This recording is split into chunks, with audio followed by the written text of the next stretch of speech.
अगर आपने अभी तक मेरा चैनल सब्सक्राइब नहीं किया है तो प्लीज़ इसको सब्सक्राइब कर लीजिए और बेल आइकन जरूर दबाइए, जिससे रेगुलरली मेरे वीडियो की आपको नोटिफिकेशन मिलती रहे। नमस्कार दोस्तों, मैं डॉक्टर दुर्गेश पाठक मेरे YouTube चैनल में आप सभी का स्वागत करता हूं। दोस्तों, आज मैं आपको फिर से एक इम्पॉर्टेंट टॉपिक मेरे होम्योपैथिक स्टूडेंट्स और होम्योपैथिक व्यूअर्स को दे रहा हूं,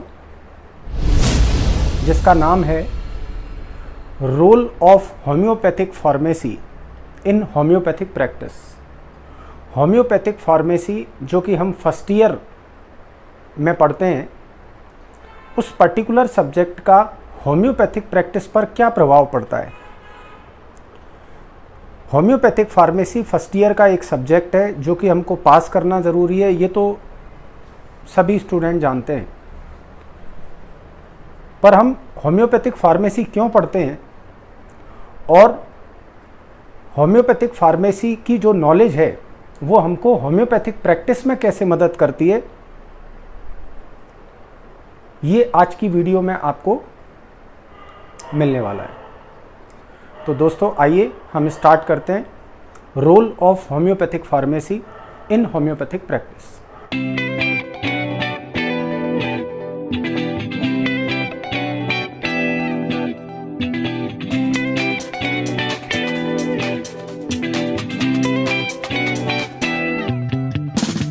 देखिए दोस्तों, जैसा मैंने आपको पिछले कुछ वीडियो में रेपर्टरी के बारे में बताया था, उसी तरीके से होम्योपैथिक फार्मेसी भी एक ऐसा सब्जेक्ट है जिसको अंडर एस्टिमेट किया जाता है। ज़्यादातर होम्योपैथिक स्टूडेंट अनफॉर्चुनेटली BHMS करके भी चले जाते हैं और उनको ये पता नहीं होता कि इस होम्योपैथिक फार्मेसी को जो मैंने फर्स्ट ईयर में पढ़ा, याद किया, एग्ज़ाम में लिख के आया, मैं पास हो गया, अब मुझे इस होम्योपैथिक फार्मेसी का प्रैक्टिस में क्या मदद मिलने वाला है, ये उनको तब तक नहीं पता होता जब तक ये उनको तब भी पता नहीं होता जब तक वो पास भी हो जाते हैं और अपना प्रैक्टिस भी चालू कर देते हैं। अनफॉर्चुनेटली उसके बाद भी उनको ये मालूम नहीं होता कि हमने होम्योपैथिक फार्मेसी पढ़ी क्यों। उनको ये लगता है कि होम्योपैथिक फार्मेसी तो सिर्फ उन लोगों को आना चाहिए जो कि दवाई बनाने का काम कर रहे हैं। हमें होम्योपैथिक फार्मेसी के बारे में जानने की क्या ज़रूरत है। तो दोस्तों, आज के हम इस वीडियो में यही चर्चा करेंगे। सबसे पहले जानिए कि होम्योपैथिक फार्मेसी होती क्या है। तो ये कोई नई बात नहीं है दोस्तों, आप सबने पढ़ा हुआ होगा। होम्योपैथिक फार्मेसी की जब स्टार्टिंग होती है तो सबसे पहले पढ़ाया जाता है homeopathic pharmacy is a art and science of collection, preparation, preservation and dispensing of homeopathic medicines. इसमें 4 चीजें मैंने रखी हैं जो प्रैक्टिकल पॉइंट ऑफ व्यू से इंपॉर्टेंट हैं और इसको आपको अच्छी तरीके से समझना होगा। होम्योपैथिक फार्मेसी के अंदर दवाइयों को कलेक्ट करना, उनको बनाना, उनको संभाल कर रखना और मरीजों को देना, ये 4 चीज़ों के बारे में बताया जाता है और लिखा हुआ है। अब हम एक एक करके इनको समझेंगे, जिससे आप होम्योपैथिक फार्मेसी के रोल को समझ पाएंगे होम्योपैथिक प्रैक्टिस में। सबसे पहले हम बात करेंगे कलेक्शन ऑफ द मेडिसिन। तो दोस्तों, ये जो पहला पार्ट है, इसमें बहुत ज़्यादा होम्योपैथिक डॉक्टर का रोल नहीं मैं कहूँगा। इसमें रोल होगा वो पर्टिकुलर होम्योपैथिक कंपनी का जो कि दवाइयाँ बना रही है। जैसा कि आप सब जानते हैं, आज वो हेनीमन का टाइम नहीं रहा। हेनीमन के टाइम पर ये होता था कि जो होम्योपैथिक डॉक्टर हुआ करते थे वो खुद हर्ब को लेकर आते थे और उनसे दवाइयों का प्रिपरेशन करते थे। लेकिन अब वो टाइम चला गया है। आज अच्छी फार्मास्यूटिकल कंपनी होम्योपैथी के अंदर हैं जो हर्ब्स को कलेक्ट करती हैं या उन सोर्स से मेडिसिन्स को कलेक्ट करती हैं जो सोर्स होम्योपैथी में जाने जाते हैं। Vegetable kingdom, animal kingdom, mineral kingdom, nosodes, sarcodes, imponderabilia, इन सभी किंगडम से हम मेडिसिन्स को कलेक्ट करते हैं, जिन कलेक्शन का काम होम्योपैथिक फार्मास्यूटिकल कंपनी करती हैं। तो यहां पर आपको सिर्फ ये करना है, अगर आप एक होम्योपैथिक डॉक्टर हैं, कि आप ये देख लीजिए कि आप जिन मेडिसिन्स, जिन होम्योपैथिक मेडिसिन की कंपनियों से आप दवाइयों को खरीद रहे हैं, क्या वो होम्योपैथिक कंपनियां जेन्युइन हैं? वो कैसे, कहां से रॉ मटेरियल ले रही हैं, कैसे उनको कलेक्ट करती हैं, ये जान लेना बहुत जरूरी है। तो होम्योपैथी में, यहां मैं किसी कंपनी का नाम नहीं लूंगा, पर होम्योपैथी में आप देखेंगे बहुत सी ऐसी कंपनियां, इंडियन कुछ फार्मास्यूटिकल कंपनी भी हैं और कुछ फॉरेन कंपनीज भी हैं होम्योपैथी के अंदर, जिनका हर्ब कलेक्शन बहुत अच्छा है। इसके अलावा कुछ ऐसी फॉरेन कंट्रीज भी हैं जो हैं तो बाहर की, जो हर्ब बाहर से सप्लाई करती हैं इंडिया के अंदर, लेकिन उनकी प्रिपरेशन इंडिया में होती है, तो हमको उनकी कॉस्ट सही पड़ती है और हर्ब प्योर होती है।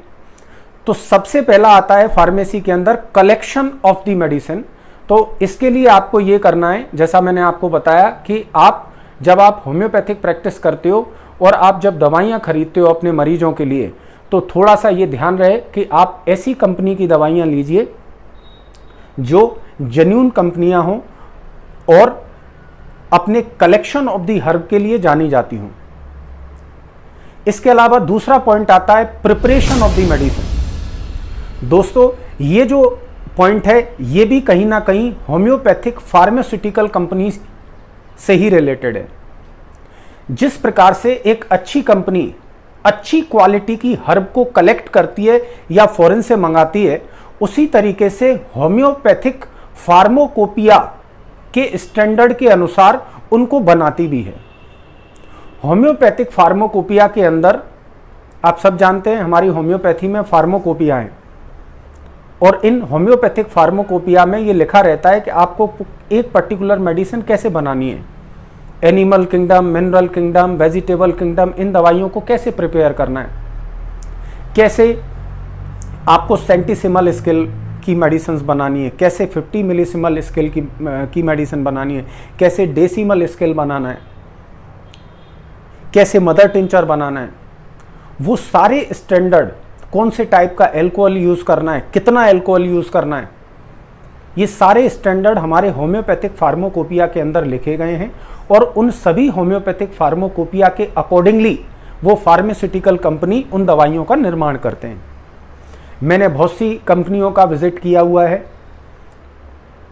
आपको बहुत सी कंपनियां, जब आपकी प्रैक्टिस अच्छी होती है तो आपको वो अपने खर्चे पर अपने कंपनी में इनवाइट करते हैं और वहाँ दिखाते हैं कि हम कैसे दवाइयाँ बना रहे हैं।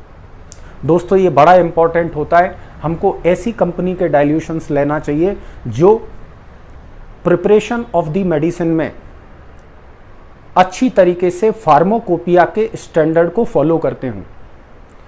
क्योंकि मैं आपको ये बता दूं कि होम्योपैथी के अंदर डाइल्यूशंस को बनाना 30, 200, 1M, 10M, 50M, CM, DM, ये कोई हंसी खेल नहीं है। इसके लिए काफ़ी कुछ तामझाम लगता है और काफ़ी कुछ स्टैंडर्ड्स लगते हैं। खास करके मैं बात कर रहा हूँ 1M पोटेंसी के ऊपर की। जब आप 10M, 50M, CM, DM जब बड़ी बड़ी पोटेंसीज परचेज करते हैं या फिर मरीज को देते हैं, तो मेरा ऐसा मानना है कि जो स्टैंडर्ड फॉरेन कंट्रीज जो फॉलो करती हैं हायर पोटेंसीज के अंदर, वो तामझाम अभी इंडियन कंट्रीज की जो फार्मास्यूटिकल कंपनी है उनके पास उतना तामझाम नहीं है। 30, 200, 1M तक तो आप इंडियन फार्मास्यूटिकल कंपनीज के डाइल्यूशंस को ले सकते हैं, लेकिन अगर आप 1M के ऊपर की पोटेंसी ले रहे हैं तो मेरी ये एडवाइस है कि ज़्यादा अच्छा रहेगा कि आप फॉरेन फार्मास्यूटिकल कंपनीज के डाइल्यूशंस को परचेस कर सकते हैं जो कि इंडिया में बहुत इजीली अवेलेबल है, या फिर उन कंपनीज से 10M, 50M, CM, DM dilutions को लें जो अपनी हर्ब्स को फॉरेन से मंगाते हैं, फॉरेन से कलेक्ट करते हैं और उनकी प्रिपरेशन के स्टैंडर्ड्स भी बहुत अच्छे होते हैं, जो होती फॉरेन की हैं लेकिन उनका प्रिपरेशन मेडिसिन का वो इंडिया के अंदर करती हैं। इससे कॉस्ट भी कम हो जाती है और स्टैंडर्ड अच्छे होते हैं मेडिसिन के। ठीक है, मैं यहाँ पर एक किसी भी कंपनी का नाम नहीं लेना चाहूँगा, लेकिन आप सब लोग जानते हैं ऐसी कंपनियाँ भी यहाँ इंडिया में मौजूद हैं। तो दो चीज़ हो गई दोस्तों फार्मेसी से रिलेटेड। फार्मेसी के अंदर एक तो होता है कलेक्शन ऑफ दी मेडिसिन, दूसरा होता है प्रिपरेशन ऑफ दी मेडिसिन, जिसमें होम्योपैथिक डॉक्टर का ज़्यादा रोल नहीं है, ये काम फार्मास्यूटिकल कंपनीज का है। अब आता है preservation of the medicine. Preservation of the medicine homeopathy में थोड़ा इजी है। क्यों इजी है? इसमें ना तो बहुत ज़्यादा कोई रोल फार्मास्यूटिकल कंपनी का है, ना ही कोई बहुत ज़्यादा मेहनत होम्योपैथिक डॉक्टर को करना होती है। जैसा कि आप सभी लोग जानते हैं, हमारी जो होम्योपैथिक मेडिसिन है उनके अंदर मटेरियल ना होते हुए सिर्फ एक एनर्जी होती है। हमारी होम्योपैथी में जो डाइल्यूशंस होते हैं उनमें सिर्फ एक एनर्जी होती है, जो एनर्जी एल्कोहल के अंदर या एल्कोहल के फॉर्म में, जिसको हम डाइल्यूशन कहते हैं, उस फॉर्म में मौजूद होती है। तो इनकी कोई एक्सपायरी नहीं होती, एनर्जी कभी एक्सपायर्ड नहीं होती। दूसरा, जो मटेरियल डोज मदर टिंचर में हम यूज करते हैं उसमें भी हम एल्कोहल का इस्तेमाल करते हैं, और एल्कोहल में भी हर्ब का जो है कोई एक्सपायरी नहीं होता। तो preservation of the medicine homeopathy में थोड़ा इजी हो जाता है, चूंकि वो एल्कोहल के अंदर होती हैं और चूंकि वो एनर्जी फॉर्म में होती हैं डाइल्यूशंस के केस में, इसीलिए उनकी कोई एक्सपायरी नहीं होती और हम अच्छी मात्रा में होम्योपैथी के डाइल्यूशंस को या मदर टिंचर्स को कलेक्ट करके अपने यहाँ रख सकते हैं। हालांकि कई मदर टिंचर्स जो होम्योपैथिक पेटेंट्स होते हैं, जैसे साइरप्स हैं या कुछ कॉस्मेटिक्स हैं, उनकी एक्सपायरी होती हैं, उनका हमको ध्यान रखना चाहिए। 3-3, 5-5 साल की एक्सपायरी होती है। ठीक है, चूंकि उनमें कुछ ऐसी चीज़ें भी मिला दी जाती हैं जो कि एक्सपायर्ड हो सकती हैं। तो जो होम्योपैथिक पेटेंट्स हैं, साइरप्स हैं, कॉस्मेटिक आइटम्स हैं, उनकी हम बात छोड़ दें। जो प्योर होम्योपैथिक रेमेडीज़ हैं वो एक्सपायर्ड नहीं होती, उनको हम अच्छे बल्क में प्रिजर्व करके रख सकते हैं। हाँ, हमको इस बात का ज़रूर ध्यान रखना है कि होम्योपैथी में हम दवाइयों को या तो ग्लास बोतल के अंदर या प्लास्टिक बोतल के अंदर प्रिजर्व करके रखें और किसी भी स्ट्रॉन्ग स्मेल से उनका संपर्क नहीं होना चाहिए। तो ये हो गया प्रिजर्वेशन। अब सबसे इंपॉर्टेंट पार्ट और लास्ट पार्ट आता है डिस्पेंसिंग ऑफ द मेडिसिन, जो कि डायरेक्टली होम्योपैथिक डॉक्टर से रिलेटेड है। दोस्तों, मैंने जितने भी होम्योपैथिक डॉक्टर से बात की है, मेरे स्टूडेंट से बात की है, मैंने ये देखा है लोगों को प्रॉपरली पता ही नहीं है कि आपको दवाइयों को कैसे डिस्पेंस कर सकते हैं। वो कौन कौन से रूट होते हैं जिनको हम जिनके द्वारा हम मरीज को दवाइयाँ दे सकते हैं। जैसे अगर कोई कोमा का पेशेंट है या कोई ऐसा पेशेंट है जिसका हम मास्क नहीं हटा सकते या जिसका मुंह बंद है, तो आप उसको कैसे होम्योपैथिक दवाइयाँ खिलाएंगे। बहुत से लोगों को ये भी नहीं पता कि आप ऑल्फेक्शन के थ्रू भी होम्योपैथी की दवाइयाँ दे सकते हो। मतलब सिर्फ आप कॉटन पे दवाई को भिगो के और नाक से सूंघा सकते हैं, इससे भी आपको होम्योपैथी की दवा लग जाएगी। दूसरा, आपको ओरल रूट से तो सबसे कॉमन रूट है, सब लोग जानते हैं। ठीक है, आप स्किन पर भी कुछ ऐसी मेडिसिन है जिनको अप्लाई करके उसका इस्तेमाल कर सकते हैं। मतलब एक्सटर्नली भी हम होम्योपैथी को इस्तेमाल कर सकते हैं। अगर आप एक साबुन बना रहे हैं और उस साबुन में बर्बेरिस एक्यूफोलियम, कैलेंडुला, इचनीशिया, नीम ये मिला रहे हैं और साबुन का इस्तेमाल कर रहे हैं एक ऐसे मरीज में जिसको फोड़े और फुंसी हो रहे हैं, ये होम्योपैथी की एंटीसेप्टिक मेडिसिन है।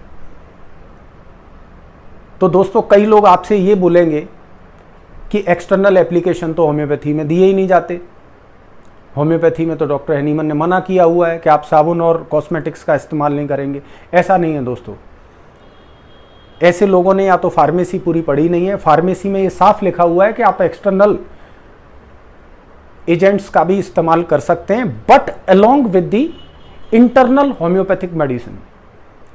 आप किसी भी बीमारी के लिए, जैसे मान लीजिए किसी को फोड़े फुंसी हो रहे हैं और आप उसको सिम्टम्स के बेस पर पायरोजिनम दे रहे हैं, साथ में अगर आप कोई ऐसा साबुन उसको लगाने को दे रहे हैं जो स्किन के लिए थोड़ा सा स्मूथ होगा, जैसे जिसमें ग्लिसरीन है, एलोवेरा है, साथ में उसमें कैलेंडुला है, नीम है, इचिनीशिया है, तो ऐसे मरीज को फोड़े फुंसी कम उठेंगे। तो एक्सटर्नल एप्लीकेशन में भी कोई बुराई नहीं है। तो आप मरीज को ऑल्फेक्शन रूट से दे सकते हैं, एक्सटर्नल एप्लीकेशन के फॉर्म में दे सकते हैं, ओरल रूट से दे सकते हैं, कहीं कहीं कुछ जगहों पर इंजेक्शन के फॉर्म में भी होम्योपैथिक मेडिसिन का इस्तेमाल किया जाता है, लेकिन ये बहुत रेयर है और ज़्यादा सक्सेसफुल नहीं है। कुछ समय इसका इस्तेमाल किया गया था, मुझे नहीं पता कि अब कहीं इसका इस्तेमाल हो रहा है या नहीं हो रहा, पर ये जो पढ़ने में आता है बस वो मैं उनकी बात कर रहा हूँ।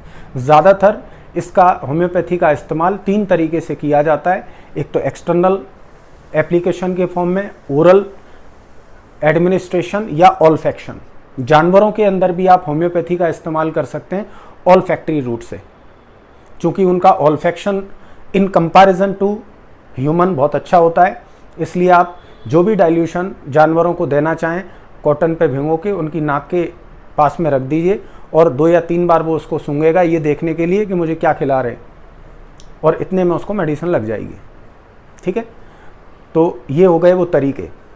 दूसरा, आप ये ध्यान रखेंगे कि मेडिसिन को जब आप किसी मरीज को देते हैं तो आप या तो कागज़ की पुड़िया बांध के देंगे, या उसको प्लास्टिक की शीशी में देंगे, या उसको ग्लास की बोतल में देंगे। क्यों? क्योंकि ये एनर्जी के कंडक्टर नहीं होते। आपको ये ध्यान रखना है, होम्योपैथी की दवा किसी ऐसी चीज के साथ में नहीं देना है जो इलेक्ट्रिसिटी का कंडक्टर होती है। लकड़ी से आपको करंट नहीं लगता, ग्लास से आपको करंट नहीं लगता, प्लास्टिक से आपको करंट नहीं लगता। किसी भी मेटल या धातु की बनी हुई चीज़ों का इस्तेमाल हम होम्योपैथी की दवाओं में नहीं करते, क्योंकि वो इलेक्ट्रिसिटी का कंडक्टर होती हैं। और अगर इन चीज़ों में हम इस्तेमाल करेंगे तो डाइल्यूशंस में मौजूद, अगर हम इन चीज़ों का इस्तेमाल करेंगे तो डाइल्यूशन में मौजूद जो एनर्जी है वो उस धातु में, उस मेटल में ट्रांसफ़र हो जाएगी और आपकी बॉडी को वो नहीं लगेगी। इसलिए दोस्तों, आप लोगों ने ये देखा होगा कि ज़्यादातर होम्योपैथिक प्रैक्टिस जो पुराने लोग हैं कर रहे हैं, या होम्योपैथी में जो प्रैक्टिस कर रहे हैं, वो ये बोलते हैं कि आपको चम्मच का इस्तेमाल नहीं करना है, आपको हाथ में दवाई लेके नहीं खाना है, आपको कागज़ से सिर्फ मुंह में डालना है। तो एक तो मेडिसिन्स का इस्तेमाल किन चीज़ों के साथ में करना है वो मैंने आपको बताया। कई लोगों को ये भी नहीं पता होता है, मेरा ये अनुभव रहा है कि आप होम्योपैथी में कौन कौन से नंबर की गोलियां होती हैं। देखिए, होम्योपैथी में जो ग्लोब्यूल्स होती हैं वो एक तो कैन शुगर की होती हैं और एक ग्लोब्यूल बनती है लैक्टोज की, जो कि मिल्क शुगर होती है। लैक्टोज की जो गोलियां होती हैं वो बहुत जल्दी गल जाती हैं, जिनका इस्तेमाल या तो हम न्यूली बॉर्न बेबी या जो बच्चे होते हैं जो कि केन शुगर की गोली को प्रॉपरली च्यू नहीं कर पाते, चबा नहीं पाते, चूस नहीं पाते, हम उनको लैक्टोज की गोलियां देते हैं, शुगर ऑफ मिल्क की गोलियां देते हैं जो इजीली डिसॉल्व हो जाती हैं, या हम डायबिटिक्स को लैक्टोज की ग्लोब्यूल्स देते हैं। कुछ ही कंपनियां ऐसी हैं जो लैक्टोज की ग्लोब्यूल्स बनाती हैं। इसके अलावा केन शुगर के ग्लोब्यूल्स होम्योपैथी में बड़े कॉमन हैं और उनके भी नंबर होते हैं, 10 नंबर के ग्लोब्यूल्स, 20 नंबर का ग्लोब्यूल्स, 30 नंबर का ग्लोब्यूल्स, 40 नंबर का ग्लोब्यूल्स, 10, 20, 30 और 40 इन नंबर के ग्लोब्यूल्स आते हैं। 40 नंबर में हम 6 पोटेंसी या 12 पोटेंसी के डाइल्यूशंस को बनाते हैं। 30 नंबर के ग्लोब्यूल्स में आप 30 पोटेंसी का डाइल्यूशन बनाते हो। 20 नंबर के ग्लोब्यूल्स में आप 200 और 1 m पोटेंसी के डाइल्यूशन बनाते हो।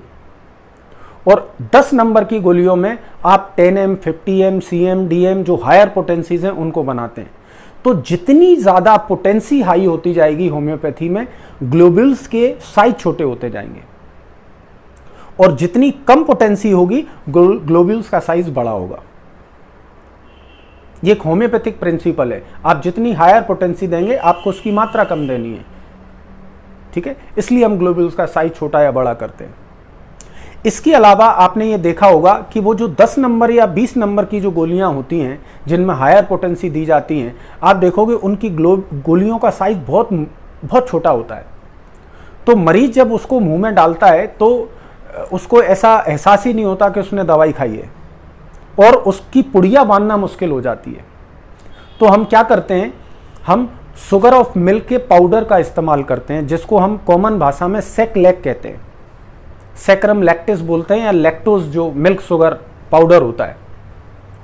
ये ज़्यादातर हॉलैंड के पाउडर का इस्तेमाल किया जाता है। आप क्या करते हैं, थोड़े सा पाउडर लेते हैं शुगर ऑफ मिल्क, और उसमें वो 5 गोलियां 10M पोटेंसी के द्वारा बनी हुई ग्लोब्यूल्स की डाल देते हैं, जो मेडिकेटेड ग्लोब्यूल्स हैं 10M की, उसकी आपने 5-6 गोली उस शुगर ऑफ मिल्क में डाल दिया।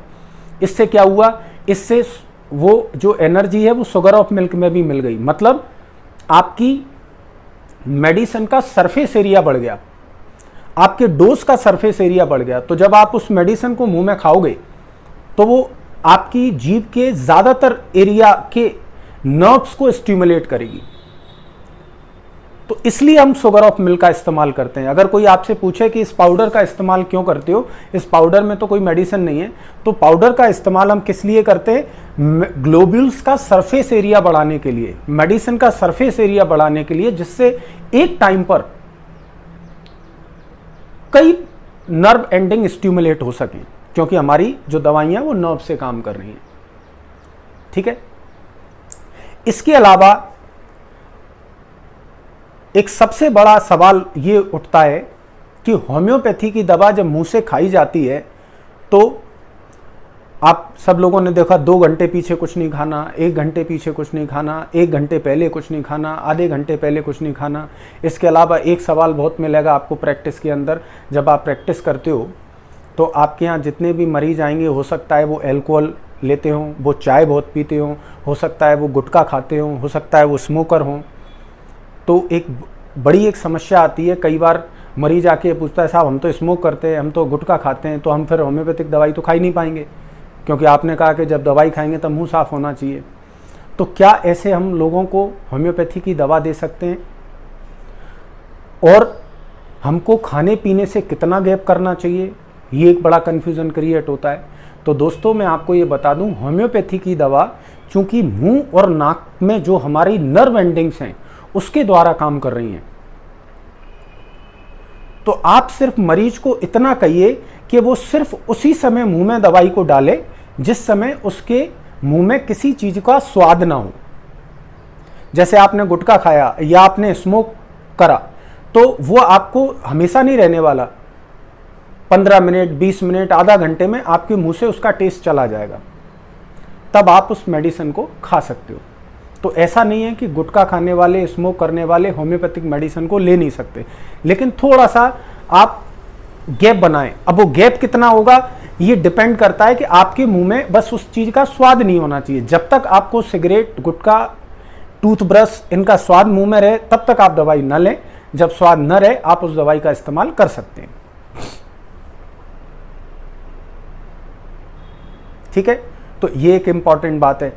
अगर कुछ बहुत ही ज़्यादा ऐसा इशू है कि आप दिन भर चेन स्मोकर हैं और बिल्कुल नहीं खा सकते, तो हम ऑल्फैक्टरी रूट का इस्तेमाल मरीज को करा सकते हैं, जिसमें उसको कॉटन पे डाइल्यूशन भिगो के और बस नाक से सूंघना है, मुंह से आप दवाई मत दीजिए उनको, ठीक है।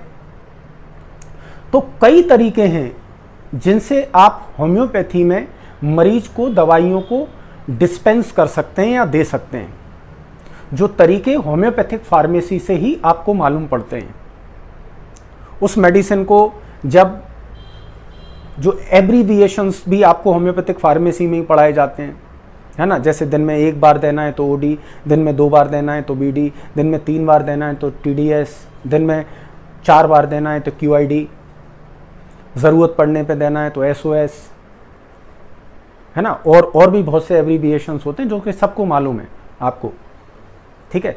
तो होम्योपैथिक फार्मेसी के अंदर आपको क्या पढ़ाया जा रहा है? होम्योपैथिक फार्मेसी के अंदर आपको ये पढ़ाया जा रहा है कि कैसे आप मेडिसिन्स के रॉ मटेरियल को कलेक्ट करें, कैसे फिर उनका प्रिपरेशन करें, कैसे फिर बनने के बाद उनकी देखभाल करें, और कैसे किन तरीकों से आप उन मेडिसिन्स को मरीज को दें। इन सभी चीज़ों के बारे में जिस सब्जेक्ट में हम पढ़ते हैं उसको कहते हैं हम होम्योपैथिक फार्मेसी। अब ये पूरा लेक्चर सुनने के बाद, पूरा वीडियो देखने के बाद आपको खुद समझ में आ गया होगा कि होम्योपैथिक फार्मेसी का होम्योपैथिक प्रैक्टिस में क्या रोल है। अगर आपकी मेडिसिन्स कलेक्ट ढंग से नहीं होंगी, अगर उनका प्रिपरेशन ढंग से नहीं होगा, अगर उनका प्रिजर्वेशन ढंग से नहीं होगा, अगर आप उनको तरीके से मरीज को दे नहीं पाएंगे, इस किसी भी स्टेज में अगर कहीं भी गड़बड़ हुई तो आपकी वेल सिलेक्टेड रेमेडी, भले ही आपने सबसे अच्छा चुनाव किया दवाई का, वो भी मरीज को काम नहीं करेगी और मरीज को आपकी अच्छी नॉलेज के बाद भी आराम नहीं आएगा, आपकी अच्छी दवाई देने के बाद भी मरीज को रिलीफ नहीं आएगा। आशा करता हूं मैं आपको ये समझा पाया होऊंगा कि होम्योपैथिक फार्मेसी का होम्योपैथिक प्रैक्टिस में क्या रोल है। तो आप सभी लोग इस वीडियो को देखिए और कोई भी सवाल हो तो मुझे कमेंट बॉक्स में कमेंट करिए। Thank you, good bye.